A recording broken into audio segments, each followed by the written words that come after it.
Like my conventional deadlift, my my best pull from the floor is 735, and my best pull from 3 or 4 inch blocks is like 740. So and that's basically because, like, my weakest point in the deadlift is basically where a 3 or 4 inch block pull is starting. So I'm gonna have to go through that range of motion with a pull from the floor. I'm going to start at that part of the range of motion for a 3-4 inch block pull. So ultimately, it doesn't make that much of a difference. If I do like a 6 inch block pull, like still below the knees, I am going to be able to pull more weight, but it's still not like a huge night and day difference. But then once I get above my knee, I can pull way, way more weight. For sumo, on the other hand, and unfortunately, I don't have video of this. You're just going to have to trust me. My best deadlift from the floor, sumo, is, what is it? It's either 705 or 725. I don't do sumo and meet, so I don't pay that close of attention, but it's somewhere in the low sevens.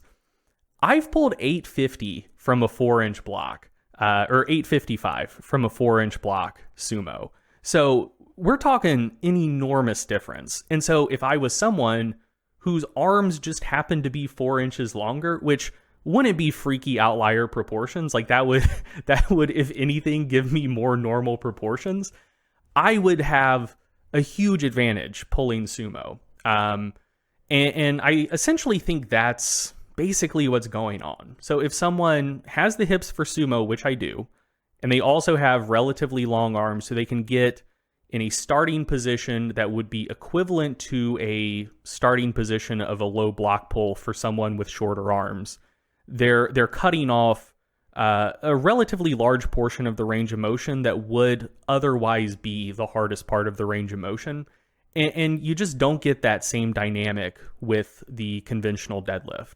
And so essentially what I'm proposing is that for the vast majority of individuals, like 95% plus of people, you don't have to worry about that. Like, that dynamic isn't in play.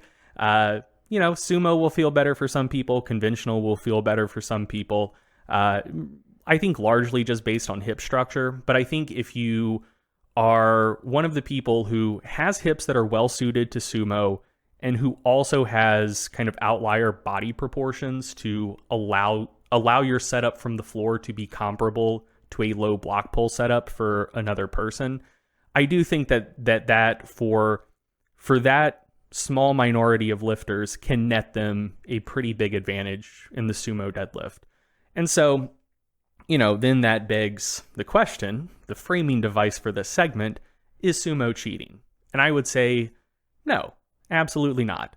Ultimately, the point, so one, you can just look at the rules, like, in powerlifting, is sumo allowed? Yes, okay, cool, it's not cheating. And then two, on average, does it seem to be way, way easier than conventional for most people? No, not really. But then it's like, okay, for a small minority of people, it does seem to give a pretty big advantage where if those same people with really great body proportions for conventional or just great body proportions for deadlifting in general, like if you have those proportions, it's going to help you for both sumo and conventional, but it might help a little bit more for sumo than it does for conventional. And so then that begs the question, like, okay, well, is it cheating or in some way unfair that they get a bigger boost from sumo than they would conventional due to their outlier body proportions? And like, I think that just kind of depends on your conception of fairness.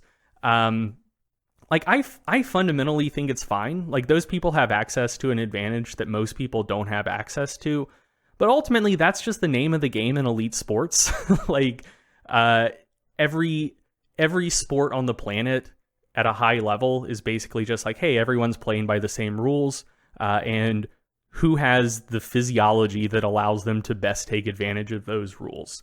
And, for the very, very freaky sumo deadlifters out there, I think they just hit the lottery, and I think it is what it is, and that's fine. And that's not just like a weird quirk of sumo being allowed in powerlifting. That's like how it works for everything. So, NBA playoffs are going on right now, and you look at Giannis's absolute wizardry around the rim. Like, he's so tall, his arms are so long, he's so fucking quick, he's so explosive, and he has an insane touch around the basket.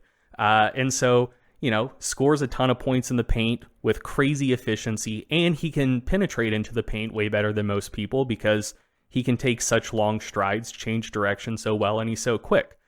That gives him a huge tangible advantage compared to virtually everyone he plays against. But no one would say that's cheating. It's just like, oh, well, Giannis won the genetic lottery for basketball.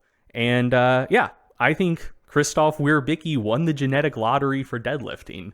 And that's fine. I think that there are individuals who do get a huge boost in performance from having access to sumo, that other people aren't going to have access to that advantage just because they don't have the build for it.